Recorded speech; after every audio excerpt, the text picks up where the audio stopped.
hadhihin weligaa waqti igu filan ma haysto ogowna dadka horumarka gaaray dhammaantood waxay haystaan kaliya 24 saac oo maalinkii ah guushu waxay leedahay macaan u khaas ah kaliya waxaad dhadhamin kartaa markaad soo dhadhamiso macaanka fashilka guushu ma ahan dhamaadka nolosha fashilkana ma ahan dilaaga nolosha geesinimadu waa inaad joogtayso waxaad rabto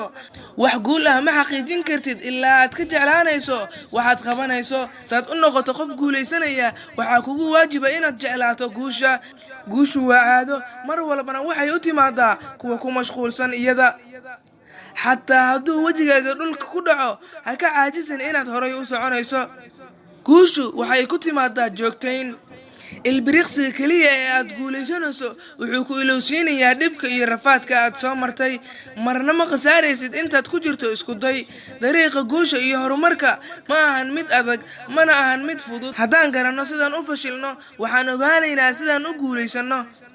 marna ma garan lahayn qiimaha wax wanaagsan cusbada iyo sokortu waa isku midab haddana waa kala dhadhan laakiin wax walba aad haysato waxa ku jirto xigmad haddaan la heli lahayn wax xun waxaad kala garan kartaa markaad dhadhamiso noloshu ma ahan mid adag markaad ku xiran tahay Allah subhanahu wa ta'ala laakiin way adag tahay markaad ka tagto daacadda Allah subhanahu wa ta'ala sida salaada iyo soonka iyo zakada noqo qof marka ay dadku arkaan dhahaan adduunka wali qeyr kama dhamaasno mar walba waxa laga yaabaa daqiiqadaas inay noqoto mid noloshaada ugu dambeysay